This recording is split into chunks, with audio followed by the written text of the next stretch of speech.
ವಿಶೇಷ ಕಾರ್ಯಕ್ರಮಕ್ಕೆ ಸ್ವಾಗತ. ನಾನು ಮಮತಾ ಹೆಗ್ಡೆ. ರೇವಾ ವಿವಿಯಲ್ಲಿ ಸಂಸ್ಥಾಪಕರ ದಿನಾಚರಣೆ. ಶ್ರೇಷ್ಠ ಬಾಹ್ಯಾಕಾಶ ವಿಜ್ಞಾನಿ ನಂಬಿ ನಾರಾಯಣ್ಗೆ ಗೌರವ. ಖ್ಯಾತ ನಟ ಅನಂತ್ ನಾಗ್ಗೆ ಸನ್ಮಾನ. ಕುಲಪತಿ ಪಿ ಶ್ಯಾಮರಾಜು ಹುಟ್ಟುಹಬ್ಬ. ಸಾರ್ಥಕ ಕಾರ್ಯಕ್ರಮ. ಇವತ್ತಿನ ವಿಶೇಷ ರೇವಾ ಸಂಸ್ಥಾಪನಾ ಸಂಭ್ರಮ 2024.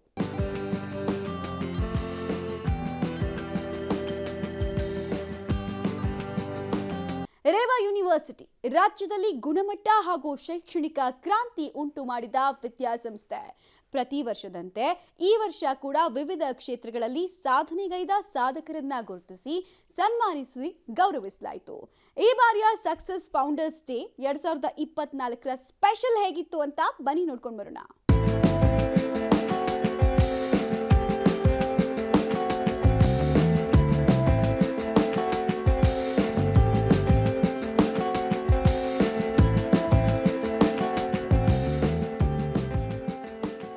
ರಾಜ್ಯದಲ್ಲಿ ಚಿರಪರಿಚಿತರಾಗಿರುವ ಹಾಗೂ ಶೈಕ್ಷಣಿಕ ಕ್ರಾಂತಿ ಉಂಟು ಮಾಡಿರುವ ವಿದ್ಯಾಸಂಸ್ಥೆ ರೇವಾ ಯೂನಿವರ್ಸಿಟಿ. ಇಲ್ಲಿ ಸಾವಿರಾರು ವಿದ್ಯಾರ್ಥಿಗಳು ಹಸಿರ ವನದ ಮಧ್ಯ ಗುಣಮಟ್ಟದ ಶಿಕ್ಷಣವನ್ನ ಕಲಿತಾ ಇದ್ದಾರೆ. ಪ್ರತಿ ವರ್ಷದಂತೆ ಈ ಸಲವೂ ರೇವಾ ಯೂನಿವರ್ಸಿಟಿಯಲ್ಲಿ ಸಂಸ್ಥಾಪನಾ ದಿನಾಚರಣೆಯನ್ನ ಗ್ರ್ಯಾಂಡ್ ಆಗಿ ಆಚರಣೆ ಮಾಡಲಾಯಿತು.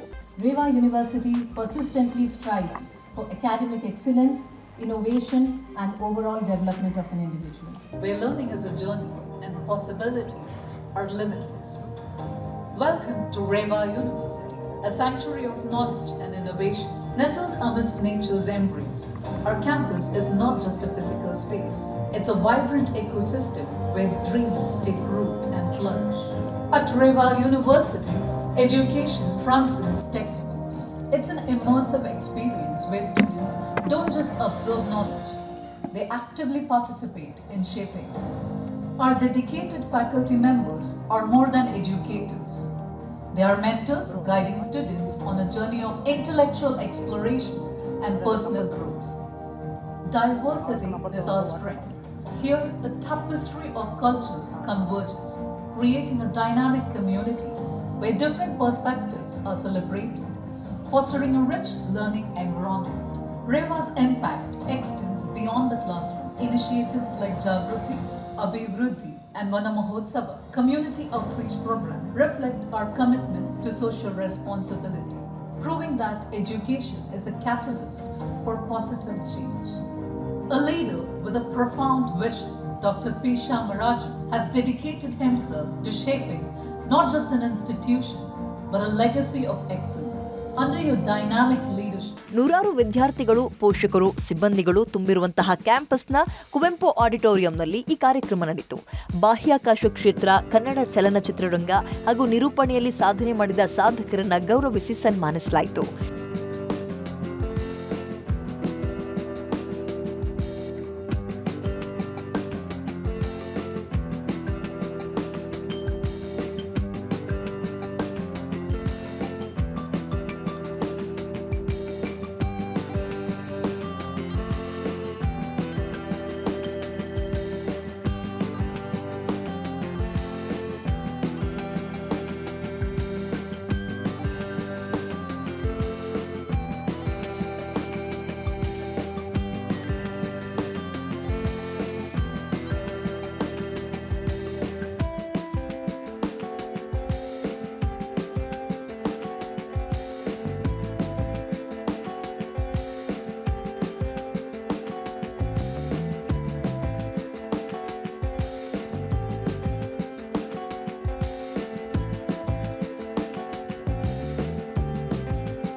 ಭಾರತೀಯ ವಿಜ್ಞಾನಿ ಶ್ರೀ ನಂಬಿ ನಾರಾಯಣನ್ ಮತ್ತು ಕನ್ನಡ ಚಲನಚಿತ್ರದ ಹಿರಿಯ ನಟ ಶ್ರೀ ಅನಂತ್ನಾಗ್ಗೆ ರೇವಾ ಯೂನಿವರ್ಸಿಟಿ ಶೈಕ್ಷಣಿಕ ಸಂಸ್ಥೆಯಿಂದ 2024ರ ಜೀವಮಾನ ಸಾಧನೆಯ ಪ್ರಶಸ್ತಿಯನ್ನು ಕೊಡಲಾಯಿತು.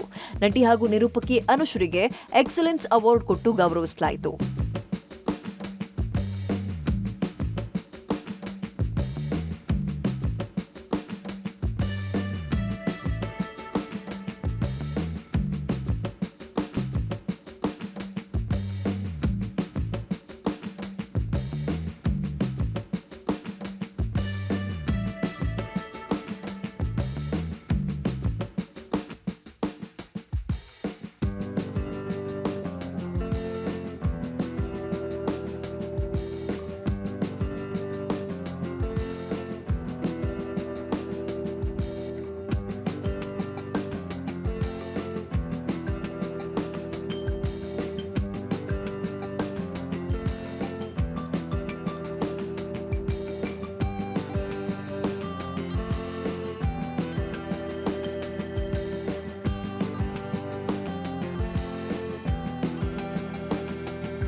ಭಾರತದ ಬಾಹ್ಯಾಕಾಶದ ಹಲವು ಕಾರ್ಯಕ್ರಮಗಳಿಗೆ ನಂಬಿ ನಾರಾಯಣನ್ ಅವರ ಕೊಡುಗೆಗಳು ಅಮೂಲ್ಯ. ವೈಜ್ಞಾನಿಕ ಅನ್ವೇಷಣೆಗಳಿಗೆ ಅವರು ಕೊಟ್ಟ ಕೊಡುಗೆ ಜಾಗತಿಕ ಮನ್ನಣೆ ಮತ್ತು ಗೌರವವನ್ನು ತಂದುಕೊಡುತ್ತೆ. ಭಾರತೀಯ ಬಾಹ್ಯಾಕಾಶ ಸಾಮರ್ಥ್ಯಗಳನ್ನು ಮುನ್ನಡೆಸುವ ನಿಟ್ಟಿನಲ್ಲಿ ಅವರ ಬದ್ಧತೆಯು ಪ್ರಮುಖವಾಗಿದೆ. ಈ ಹಿನ್ನೆಲೆ ರೇವಾ ಯೂನಿವರ್ಸಿಟಿ ರೇವಾ ಜೀವಮಾನ ಸಾಧನೆ ಪ್ರಶಸ್ತಿ 2024 ಕೊಟ್ಟು ಗೌರವಿಸಿತು. ಪ್ರಶಸ್ತಿ ಸ್ವೀಕರಿಸಿ ಮಾತನಾಡಿದ ನಂಬಿ ನಾರಾಯಣನ್ ಕಾಲೇಜಿನ ಹಸಿರವನ ಹಾಗೂ ಕಲಿಕೆಯ ಗುಣಮಟ್ಟದ ಬಗ್ಗೆ ಮೆಚ್ಚುಗೆ ವ್ಯಕ್ತಪಡಿಸಿದರು. ಮುಂದುವರೆದು ನೀವು ಇಷ್ಟವಾದ ವಿಚಾರದ ಬಗ್ಗೆ ಕಲಿಯಿರಿ, ಕಲಿಕೆ ಹಾಗೂ ಐಡಿಯಾಸ್ ಮೇಲೆ ಫೋಕಸ್ ಮಾಡಿ, ಇದು ಯಶಸ್ಸಿಗೆ ಕಾರಣವಾಗುತ್ತೆ ಅಂತ ವಿದ್ಯಾರ್ಥಿಗಳಿಗೆ ಕಿವಿ ಮಾತು ಹೇಳಿದರು. Why I am saying all these people is that when I came to this university, I never honestly had an idea of how big the university is. I just had an idea, somebody told me it's a good university. So I came here and I was going through these various buildings and particularly your garden, your lawn, your trees, and I could see, in fact I was innocently or ignorantly asking the Chancellor who is in charge of all the garden here, responsible. It was so simple, so not showing off or something like that. So he's such a simple person. He himself is a leader, that is shown, that is known by the way this institution has grown over a period of 20 years. Within 20 years, you could achieve such great heights. And see, I'll tell you in interesting terms. When I was a student of Princeton, there the president or the chairman of the institution was Dr. Tyagarajan Chettiar. He will be there every day, more or less. His main job is to make sure that the garden in that entire college is properly maintained and properly kept up. He will not allow even one tree to be cut off. For whatever construction, he will shift the construction, not the tree. That is the kind of love and affection he had for the tree. That way I am able to foresee another 10 years from now, you will have a fantastic university. Maybe like Caltech, maybe like Princeton, you will be coordinating with. Only one thing I want to say is that if you like something, your subject, then only you need to study that subject. If you don't like it, don't do that study. You won't be able to study well. This is number one. And number two, focus your studies, focus your ideas. I focus my ideas and I work in an environment, supposing if somebody who is either above me or sidewise asking me something different from what I have formulated, what I answered, I want to tell you here. What I answered to him is, come what may, stick to your ideas. Don't just bother about what he is telling you to do it. That way you will succeed, and that is the way I have succeeded in my life. Thank you. ನಂಬಿ ನಾರಾಯಣ್ ಅವರು ತಮ್ಮ ಅನುಭವಗಳನ್ನ ಹಂಚಿಕೊಳ್ಳೋ ಟೈಮಲ್ಲಿ ವಿದ್ಯಾರ್ಥಿಗಳು ಸ್ತಬ್ಧವಾಗಿದ್ರು. ಬಾಹ್ಯಾಕಾಶ ಕ್ಷೇತ್ರದ ಹಲವು ಸಂಶೋಧನೆಯ ಬಗ್ಗೆ ಕುತೂಹಲದಿಂದ ಅವರ ಮಾತುಗಳನ್ನ ಕೇಳಿಸ್ಕೊಳ್ತಿದ್ರು. ಇನ್ನು ಕನ್ನಡ ಚಲನಚಿತ್ರರಂಗದ ಹಿರಿಯ ನಟ ಅನಂತ್ ನಾಗ್ ಕೂಡ ಪ್ರಶಸ್ತಿಯನ್ನ ಸ್ವೀಕರಿಸಿ ತಮ್ಮ ಅನುಭವಗಳನ್ನ ಹಂಚಿಕೊಂಡ್ರು. ಗೌರವವನ್ನ ಸ್ವೀಕರಿಸಿದ ಸಾಧಕರ ಜೀವನವೇ ಮಕ್ಕಳಿಗೆ ಸ್ಫೂರ್ತಿ. ಸಾಧಕರ ಅನುಭವಗಳು ವಿದ್ಯಾರ್ಥಿಗಳಿಗೆ ಪ್ರೇರಣೆಯಾಗಲಿ ಅನ್ನೋ ಆಶಯದೊಂದಿಗೆ ರೇವಾ ಯೂನಿವರ್ಸಿಟಿ ಪ್ರತಿ ವರ್ಷ ಸಂಸ್ಥಾಪನಾ ದಿನಾಚರಣೆಯನ್ನ ಮಾಡಲಾಗುತ್ತೆ. ಜನವರಿ 6ರಂದು ಸಂಸ್ಥೆಯ ಕುಲಪತಿ ಪಿ ಶ್ಯಾಮರಾಜು ಅವರ ಬರ್ತ್ಡೇ. ಈ ದಿನವನ್ನೇ ವಿದ್ಯಾರ್ಥಿಗಳ ಭವಿಷ್ಯ ರೂಪಿಸೋಕೆ ನೆರವಾಗ್ಲಿ ಅಂತ ಸಂಸ್ಥಾಪನಾ ದಿನವನ್ನಾಗಿ ಆಚರಣೆ ಮಾಡಲಾಗುತ್ತೆ. ಅದರಂತೆ ಈ ವರ್ಷವೂ ಅದ್ದೂರಿಯಾಗಿ ಸಂಸ್ಥಾಪನಾ ದಿನವನ್ನ ಸೆಲೆಬ್ರೇಟ್ ಮಾಡಿದ್ರು.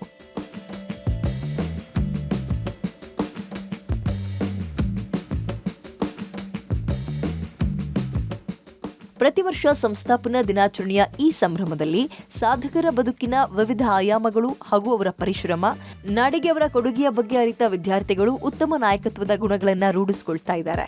ಮುಂದುವರೆದು ಮೌಲ್ಯಯುತ ಶಿಕ್ಷಣದ ಜೊತೆಗೆ ಸಾಧನೆಯ ಶಿಖರವನ್ನೇರೋಕೆ ಪ್ರೇರೇಪಿಸಲು ರೇವಾ ವಿದ್ಯಾಸಂಸ್ಥೆ ಪ್ರತಿ ವರ್ಷ ಇಂತಹ ಕಾರ್ಯಕ್ರಮಗಳನ್ನ ಆಯೋಜನೆ ಮಾಡುತ್ತೆ.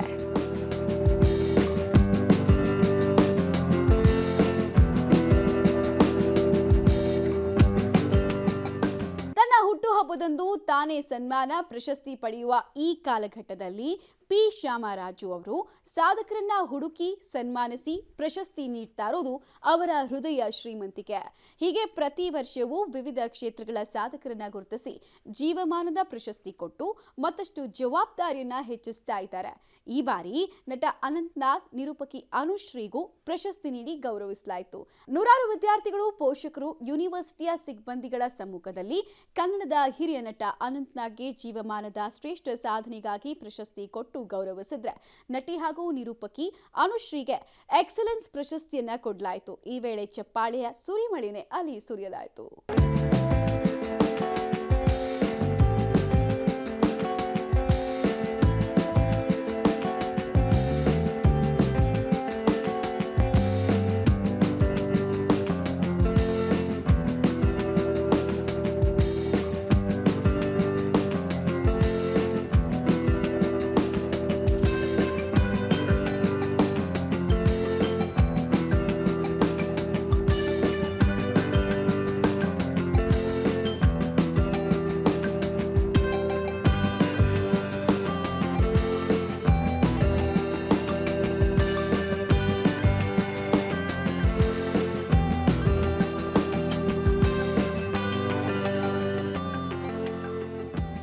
ಕಾರ್ಯಕ್ರಮದ ಆವರಣವೆಲ್ಲವೂ ಫುಲ್. ಸಾಧಕರ ಯಶೋಗಾಥೆ ಹಾಗೂ ಅವರ ಅನುಭವಗಳನ್ನ ಕೇಳಿಸಿಕೊಳ್ಳೋಕೆ ವಿದ್ಯಾರ್ಥಿಗಳು ಉತ್ಸುಕರಾಗಿದ್ರು. ಪರದೆಯ ಮೇಲೆ ಮೂಡಿಬರೋ ಅವರ ಜೀವಮಾನದ ಸಾಧನೆಯನ್ನ ನೋಡೋಕೆ ವಿದ್ಯಾರ್ಥಿಗಳು ಕುತೂಹಲದಿಂದ ಕಾಯ್ತಾ ಇದ್ರು. ಒಬ್ಬೊಬ್ಬರದೇ ಸಾಧಕರ ಪುಟ್ಟ ಪುಟ್ಟ ವಿಡಿಯೋ ಪ್ರಸಾರ ಆಗ್ತಿದ್ದಂತೆ ಕಾರ್ಯಕ್ರಮದಲ್ಲಿ ಕೂತಿದ್ದ ವಿದ್ಯಾರ್ಥಿಗಳ ಮನಸ್ಸಿನಲ್ಲಿ ಸಾಧನೆಯ ಸಂಕಲ್ಪ ಹೆಚ್ಚಾಯಿತು.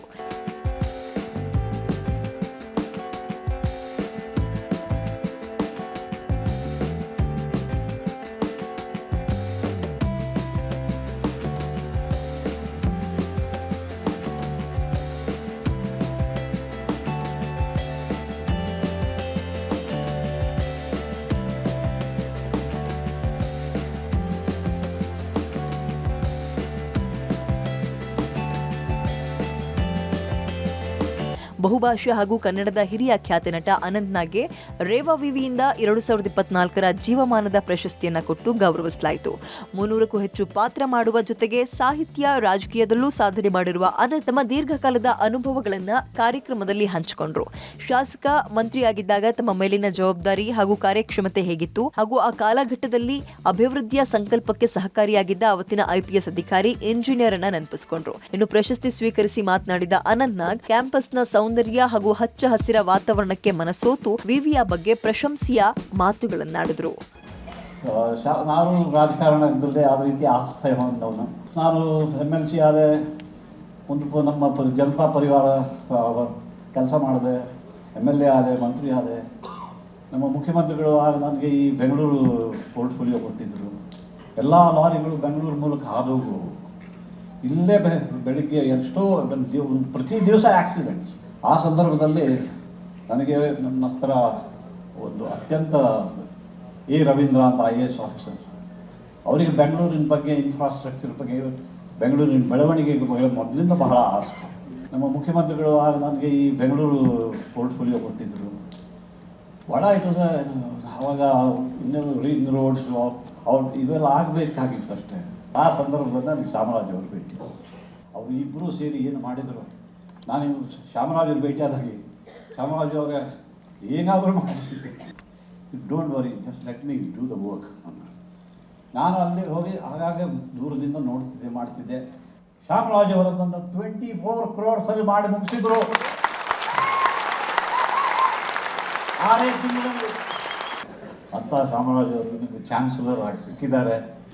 ತಮ್ಮೆಲ್ಲರ ಭಾಗ್ಯ, ನನಗೆ ಭೇಟಿಯಾಗಿದ್ದಾರೆ, ನನ್ನ ಭಾಗ್ಯ ಅಂತ ನಾನು ತಿಳ್ಕೊಂಡು ಇವತ್ತು ಕನ್ನಡದ ಹಲವು ರಿಯಾಲಿಟಿ ಶೋಗಳ ಮೂಲಕ ಕನ್ನಡಿಗರ ಮನಗೆದ್ದ ನಟಿ ಹಾಗೂ ನಿರೂಪಕಿ ಅನುಶ್ರೀಗೆ ಎಕ್ಸಲೆನ್ಸ್ ಪ್ರಶಸ್ತಿ ಕೊಟ್ಟು ಗೌರವಿಸಲಾಯಿತು. ವೇದಿಕೆಗೆ ಬರ್ತಾ ಇದ್ದಂತೆ ಅನುಶ್ರೀ ಮುಖದಲ್ಲಿ ಧನ್ಯತಾ ಭಾವ ಎದ್ದು ಕಾಣ್ತಾ ಇತ್ತು. ಹಿರಿಯ ನಟ, ಖ್ಯಾತ ವಿಜ್ಞಾನಿಗಳ ಜೊತೆಗೆ ಪ್ರಶಸ್ತಿ ಸ್ವೀಕರಿಸುವ ಅಪೂರ್ವ ಕ್ಷಣಕ್ಕೆ ಅನುಶ್ರೀ ಸಾಕ್ಷಿಯಾದರು. ಪ್ರಶಸ್ತಿ ಸ್ವೀಕರಿಸಿ ಮಾತನಾಡಿದ ಅನುಶ್ರೀ ಶಾಲಾ ದಿನಗಳನ್ನ ಮೆಲುಕು ಹಾಕಿದ್ರು. ಶಾಲಾ ದಿನಗಳಲ್ಲಿ ಬರೀ ಗುಡ್ ಅಂತ ಕ್ರೆಡಿಟ್ ತೆಗೆದುಕೊಳ್ತಾ ಇದೆ, ಆದ್ರೆ ಜೀವನದಲ್ಲಿ ಮೊದಲ ಬಾರಿಗೆ ಎಕ್ಸಲೆನ್ಸ್ ಅಂತ ಕ್ರೆಡಿಟ್ ಅನ್ನ ಪಡಿತಾ ಇದ್ದೀನಿ. 15 ವರ್ಷದ ಜರ್ನಿಯಿಂದ ಎಕ್ಸಲೆನ್ಸ್ ಅಂತ ಸಿಕ್ಕಿದೆ. ರೇವಾ ವಿದ್ಯಾಸಂಸ್ಥೆಯಿಂದ ಸಿಕ್ಕಂತಹ ಈ ಪ್ರಶಸ್ತಿಯಿಂದ ಮತ್ತಷ್ಟು ಜವಾಬ್ದಾರಿ ಹೆಚ್ಚಾಗಿದೆ ಅಂದ್ರು. ಇನ್ನು ಕಾಲೇಜಿನ ಆವರಣದಲ್ಲಿ ಫುಲ್ ಖುಷಿಯನ್ನ ವ್ಯಕ್ತಪಡಿಸಿದ್ದು, ಯೂನಿವರ್ಸಿಟಿಯ ಆವರಣದಲ್ಲಿ ಕನ್ನಡ ಫಲಕಗಳನ್ನ ಕಂಡು ಖುಷಿಯಾಯಿತು ಅಂತ ಅಭಿಪ್ರಾಯಪಟ್ಟರು. ಸ್ಕೂಲಲ್ಲೆಲ್ಲ ಓದ್ಬೇಕಾದ್ರೆ ನನಗೆ ಬರೀ ಗುಡ್ ಸಿಗ್ತಿತ್ತು. Very good was very rare. ನಾನು ಯಾವಾಗಲೂ ವೆಯ್ಟ್ ಮಾಡ್ತಾ ಇದ್ದೆ, ಯಾವಾಗಪ್ಪ ಎಕ್ಸಲೆಂಟ್ ಅಂತ ಸಿಗುತ್ತೆ ಅಂತ ಹೇಳಿ. ಫೈನಲಿ 15 ವರ್ಷದ ಒಂದು ಜರ್ನಿಯ ನಂತರ, ನನ್ನ 15 ವರ್ಷದ ಕರಿಯರ್ನ ಜರ್ನಿಯ ನಂತರ ಇವತ್ತು ನನಗೆ ಮೊದಲನೇ ಬಾರಿಗೆ ಎಕ್ಸಲೆಂಟ್ ಅಂತ ಹೇಳಿ ಒಂದು ಟಿಕ್ ಮಾರ್ಕ್ ಸಿಕ್ಕಿದೆ. ಅದು ನನಗೆ ರೇವಾ ಯೂನಿವರ್ಸಿಟಿ ಅವ್ರು ಕೊಡ್ತಿರೋದು ನಿಜಕ್ಕೂ ನನಗೆ ಬಹಳ ಸಂತೋಷ. ಬಟ್ ಒಂದೇ ಒಂದು ವಿಷಯಕ್ಕೆ ಮಾತ್ರ ನಂಗೆ ತುಂಬ ಸಣ್ಣವಳು ಅಂತ ಅನಿಸುತ್ತೆ. ಯಾಕಂದರೆ ಯಾರ ಪಕ್ಕದಲ್ಲಿ ಕೂತ್ಕೊಂಡಿದ್ದೀನಿ ನಾನು, ನಂಬಿ ನಾರಾಯಣ್ ಸರ್ ಅವರಿದ್ದಾರೆ, ಅನಂತ್ನಾಗ್ ಸರ್ ಇದ್ದಾರೆ. ಅವ್ರ ಸಮ್ಮುಖದಲ್ಲಿ ನಿಲ್ಲೋದೇ ಒಂದು ದೊಡ್ಡ ಅಚೀವ್ಮೆಂಟ್ ಪ್ರಾಬಬ್ಲಿ. ಬಟ್ ಅವ್ರ ಪಕ್ಕದಲ್ಲಿ ಕೂತ್ಕೊಂಡು ಅವರ ಸಮ್ಮುಖದಲ್ಲಿ ಅವರ ಜೊತೆ ಈ ಅವಾರ್ಡನ್ನ ತಗೋತಿದ್ದೀನಿ ಅನ್ನೋದು ಒಂದು ಕಡೆ ಹೆಮ್ಮೆನೂ ಇದೆ, ಒಂದು ಕಡೆ ಸಣ್ಣ ಸಂಕೋಚನೂ ಇದೆ. I feel really very small because ಅವ್ರ ಸಾಧನೆ ಮುಂದೆ ನಮ್ದೆಲ್ಲ ಏನೇನೂ ಇಲ್ಲ. ಸಾಧಕರ ಬದುಕಿನ ಚಿತ್ರಣ, ಅವರ ಅನುಭವಗಳನ್ನ ಆಲಿಸಿಕೊಂಡ ವಿದ್ಯಾರ್ಥಿಗಳ ಮನಸ್ಸಿನಲ್ಲಿ ಹೊಸ ಹಾದಿಯ ಪರಿಕಲ್ಪನೆಯ ಚಿಗುರು ಮೊಳಕೆಯೊಡಿತಾ ಇತ್ತು. ಶೈಕ್ಷಣಿಕ ವಿದ್ಯಾಭ್ಯಾಸದ ಮುಂದೆ ಭವಿಷ್ಯದ ಭರವಸೆಯ ಹೆಜ್ಜೆಗಳ ಬಗ್ಗೆ ನಿರ್ಧಾರ ತೆಗೆದುಕೊಳ್ಳುವ ಆಶಾ ಮನೋಭಾವನೆ ಎದ್ದು ಕಾಣ್ತಾ ಇತ್ತು.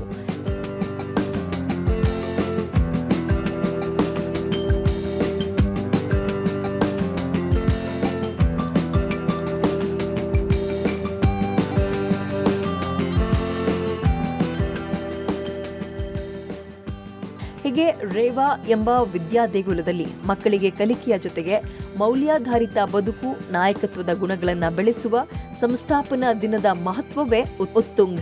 ರೇವಾ ಯೂನಿವರ್ಸಿಟಿ ಕುಲಪತಿಗಳಾದ ಪಿ ಶ್ಯಾಮರಾಜ್ ಅವರ ಹುಟ್ಟುಹಬ್ಬದ ದಿನವನ್ನೇ ಮಕ್ಕಳ ಬದುಕನ್ನ ಬೆಳಗಿಸುವ ಐತಿಹಾಸಿಕ ಸಂಸ್ಥಾಪನಾ ದಿನವನ್ನ ಆಚರಿಸ್ತಾ ಇರೋದು ನಿಜಕ್ಕೂ ಸಮಾಜಕ್ಕೆ, ಇತರ ವಿದ್ಯಾಸಂಸ್ಥೆಗಳಿಗೂ ಸ್ಫೂರ್ತಿಯೇ ಸರಿ. Dynamic leadership.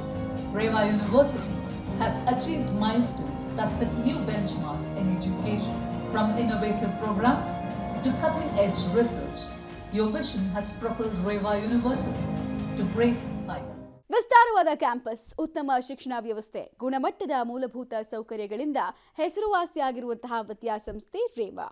ಈ ವಿಶ್ವವಿದ್ಯಾಲಯದ ಯಶಸ್ವಿಯ ಮೂಲ ಕಾರಣೀಕರ್ತರು ವಿವಿಯ ಕುಲಪತಿಗಳು ಬಿ ಶ್ಯಾಮರಾಜು. ಹಲವು ವರ್ಷಗಳಿಂದ ಹಲವು ಸಾಧಕರಿಗೆ ಜೀವಮಾನದ ಪ್ರಶಸ್ತಿಯನ್ನು ನೀಡುವ ವಿವಿಯ ಶಕ್ತಿ ಎಂದರೆ ಅದು ಕುಲಪತಿ ಪಿ ಶ್ಯಾಮರಾಜು. ಶೈಕ್ಷಣಿಕ ಸಂಸ್ಥೆಯಲ್ಲಿ ಮಾಡಿದ ಕ್ಷಿಪ್ರಗತಿಯ ಕ್ರಾಂತಿ ಹಾಗೂ ಇಡೀ ಯೂನಿವರ್ಸಿಟಿಯ ಹಸಿರುಕರಣ ಮಾಡಿದ ಶ್ರೇಯಸ್ಸು ಪಿ ಶ್ಯಾಮರಾಜುಗೆ ಸಲ್ಲುತ್ತೆ. ಈ ಬಾರಿಯ ಸಂಸ್ಥಾಪನಾ ದಿನಾಚರಣೆಯಲ್ಲೂ ವಿದ್ಯಾರ್ಥಿಗಳನ್ನ ಉತ್ತಮ ನಾಯಕರನ್ನಾಗಿ ಹುಟ್ಟುಹಾಕುವುದು ನಮ್ಮ ಗುರಿ ಅಂತ ವಿದ್ಯಾರ್ಥಿಗಳ ಶ್ರೇಯೋಭಿವೃದ್ಧಿಯ ಬಗ್ಗೆ ಸಂಕಲ್ಪವನ್ನ ತೊಟ್ಟಿದ್ದಾರೆ. ಕಾರ್ಯಕ್ರಮದ ಆರಂಭದಲ್ಲಿಯೇ ರೇವಾ ಯೂನಿವರ್ಸಿಟಿಯ ಬಗ್ಗೆ ಕಿರುಚಿತ್ರವನ್ನ ಸ್ಕ್ರೀನಿಂಗ್ ಮಾಡಲಾಯಿತು. ಹಸಿರ ಸಿರಿಯ ಮಧ್ಯ ಯಶಸ್ವಿಯಾಗಿ ನೆಲೆ ನಿಂತಿರುವ ರೇವಾ 2004ರಲ್ಲಿ ಆರಂಭ ಆಯಿತು. ಇದರ ಜನಕ ಪಿ ಶ್ಯಾಮರಾಜು, ಕರ್ಮಯೋಗಿ, ಕರ್ತವ್ಯ ನಿಷ್ಠೆಯ ಪ್ರತೀಕವಾಗಿರುವ ಶ್ಯಾಮರಾಜು ಅವರ ಸಂಕಲ್ಪದೊಂದಿಗೆ ಇವತ್ತು ರೇವಾ ದೊಡ್ಡ ಸಾಮ್ರಾಜ್ಯವಾಗಿದೆ. ಇಲ್ಲಿ ದೇಶದ ನಾನಾ ರಾಜ್ಯಗಳಿಂದ, ವಿದೇಶಗಳಿಂದಲೂ ವಿದ್ಯಾರ್ಥಿಗಳು ಅಡ್ಮಿಷನ್ ಪಡೆದುಕೊಳ್ತಾರೆ. ಪುಸ್ತಕಗಳಲ್ಲಿರುವ ಪಾಠ ಮಾಡೋದು ಸಾಮಾನ್ಯ, ಆದರೆ ಪುಸ್ತಕಗಳಲ್ಲಿರುವಂತಹ ಪಾಠದ ಹೊರತಾಗಿಯೂ ಜೀವನವೇ ಒಂದು ಪಾಠ ಅನ್ನೋದನ್ನ ತೋರಿಸೋಕೆ ಸಂಸ್ಥೆ ಮುಂದಾಗಿದೆ. ಈ ಕಾರಣಕ್ಕಾಗಿ ಪ್ರತಿ ವರ್ಷ ಸಂಸ್ಥಾಪನಾ ದಿನಾಚರಣೆಯನ್ನು ಆಚರಿಸ್ತಾರೆ. ಹಲವು ಕ್ಷೇತ್ರಗಳಲ್ಲಿ ಸಾಧಿಸಿ ತಮ್ಮದೇ ಛಾಪು ಮೂಡಿಸಿರುವ ಗುರು ಹಿರಿಯರನ್ನ ಫೌಂಡರ್ಸ್ ಡೇ ದಿನದಂದು ಗುರುತಿಸಿ ಆಹ್ವಾನಿಸಿ ಸನ್ಮಾನಿಸಲಾಗುತ್ತೆ. 2024ರ ಸಂಸ್ಥಾಪನಾ ದಿನಾಚರಣೆಯಲ್ಲೂ ಶೈಕ್ಷಣಿಕ ಕ್ರಾಂತಿ ಹಾಗೂ ಇಲ್ಲಿನ ವಿದ್ಯಾರ್ಥಿಗಳನ್ನ ಉತ್ತಮ ನಾಯಕರನ್ನಾಗಿ ಉತ್ಪತ್ತಿ ಮಾಡುವುದರ ಬಗ್ಗೆ ವಿವಿಯ ಕುಲಪತಿಗಳು ಮಾತಾಡಿದ್ದಾರೆ. ಪಠ್ಯ ಜೊತೆಗೂ ಸಾಧಕರ ಬದುಕಿನ ಪ್ರಾಕ್ಟಿಕಲ್ ಅನುಭವಗಳು ವಿದ್ಯಾರ್ಥಿಗಳ ಬದುಕಿನ ಪಥವನ್ನ ಬದಲಿಸುವ ವಿಶ್ವಾಸವನ್ನ ವ್ಯಕ್ತಪಡಿಸಿದ್ದಾರೆ. ಸಂಸ್ಥಾಪಕರ ದಿವಸನ ಸೆಲೆಬ್ರೇಟ್ ಮಾಡ್ತಾ ಇದ್ದೀವಿ. ಪ್ರತಿ ವರ್ಷ ಕೂಡ ಈ ರೀತಿ ಸೆಲೆಬ್ರೇಟ್ ಮಾಡ್ತಾ ಇದ್ದೀವಿ. ಇದರಲ್ಲಿ ಅಚೀವರ್ಸ್, ಈ ಫಿಲ್ಮ್ ಡೈರೆಕ್ಟರ್ಸ್ ಇರ್ಬೋದು, ಸೀನಿಯರ್ ಆ್ಯಕ್ಟರ್ಸ್ ಇರ್ಬೋದು, ಆಮೇಲೆ ಸೈಂಟಿಸ್ಟ್ಸ್ ಇರ್ಬೋದು, ಅವ್ರಿಗೆ ಹಾನರ್ ಮಾಡಿ ಅವರು ಏನೇನು ಅವರು ಸಾಧಿಸಿದ್ದಾರೆ ಅನ್ನೋದನ್ನು ಅವ್ರು ಮಾತಾಡಿದಾಗ, ಶೇರ್ ಮಾಡಿದಾಗ ಮಕ್ಕಳಿಗೆ ಒಂದು ಎಜುಕೇಷನ್ ಆಗುತ್ತೆ ಅಂತ ಹೇಳಿ, ಇನ್ಸ್ಪೈರ್ ಆಗ್ತಾರೆ ಅಂತ ಹೇಳಿ ಮಾಡ್ತಾ ಇದ್ದೀವಿ. ಇವತ್ತು ನಂಬಿ ನಾರಾಯಣ ಅವ್ರನ್ನ ಕರೆದಿದ್ದೀವಿ, ಮತ್ತು ಅನಂತನಾಗ್ ಅವ್ರನ್ನ ಕರೆದಿದ್ದೀವಿ. ಅನುಶ್ರೀ ಅವರು ಬಂದಿದ್ದಾರೆ. ಪರ್ಫಾರ್ಮಿಂಗ್ ಆರ್ಟ್ಸ್ ಇದೆ, ಆರ್ಟ್ಸ್ ಆ್ಯಂಡ್ ಹ್ಯುಮ್ಯಾನಿಟೀಸ್, ಅದರಲ್ಲಿ ಜರ್ನಲಿಸಮ್ ಇದೆ. ಕೆಲವರೆಲ್ಲ ನಾವು ಪ್ರೊಡ್ಯೂಸರ್ಸ್ ಆಗಬೇಕು, ಡೈರೆಕ್ಟರ್ಸ್ ಆಗಬೇಕು ಅಂತ ತಯಾರಿ ಆಗ್ತಿದ್ದಾರೆ. ಅದು ಅವರು ಏನಾದರೂ ಮುಂದೆ ಬರ್ತಾರೆ ಅಂತಂದರೆ ಸ್ವಲ್ಪ ಟೈಮ್ ತಗೊಳುತ್ತೆ. ಅದಕ್ಕೆ ಡೆವಲಪ್ ನನ್ನ ಪ್ರಕಾರ ಆಗ್ತಿದೆ ಅಂತಲೇ ಮಾಡ್ತಾ ಇದ್ದೀನಿ. ನಾನು ಕ್ಲಾಸ್ ರೂಮಲ್ಲಿ ಕೂರಿಸಿ ಪಾಠ ಹೇಳಿಸಲ್ಲ. ಏನು ಮಾಡಿದ್ರು ಕೂಡ ಪ್ರಾಜೆಕ್ಟ್ಸ್ ಮುಖಾಂತರ ಮಾಡ್ತೀವಿ, ಇಂಥ ಪ್ರೋಗ್ರಾಮ್ಸ್ ಥರ ಮಾಡ್ತೀವಿ. ಪಿ ಶ್ಯಾಮರಾಜು ವಿವಿಯ ಆವರಣದಲ್ಲಿ ವನ ಮಹೋತ್ಸವ ಅಭಿಯಾನ ಹಾಗೂ ಇತರೆ ಕಾರ್ಯಕ್ರಮಗಳನ್ನು ಸೇರಿದಂತೆ ಸುಮಾರು 21,000 ಗಿಡಗಳನ್ನು ನೆಡುವ ಮೂಲಕ ಹಸಿರು ಕ್ರಾಂತಿ ಮಾಡಿದವರು. ಶೈಕ್ಷಣಿಕವಾಗಿ ಸ್ವಚ್ಛ ಸುಂದರ ಪರಿಸರ ನಿರ್ಮಾಣದ ಪರಿಕಲ್ಪನೆಗಾಗಿ ದೇಶ ವಿದೇಶಗಳ ಯೂನಿವರ್ಸಿಟಿಗಳಿಂದ ಗೌರವಿಸಲಾಗಿದೆ. ಇನ್ನು ಈ ಕಾರ್ಯಕ್ರಮದಲ್ಲಿ ಉಪ ಕುಲಪತಿಗಳಾದ MN ಧನಂಜಯ ಅವರು ಕೂಡ ಉಪಸ್ಥಿತರಿದ್ದರು. ಆರಂಭದಲ್ಲಿ ಸಾಧಕರನ್ನ ಪರಿಚಯಿಸಿ ಕಾರ್ಯಕ್ರಮಕ್ಕೆ ಮುನ್ನುಡಿ ಬರೆದರು. ಇದಾಗಿತ್ತು ಈ ಹೊತ್ತಿನ ವಿಶೇಷ. ನೆನಪಲ್ಲಿ ನ್ಯೂಸ್ ಅಂದ್ರೆ ಪಬ್ಲಿಕ್ ಟಿವಿ.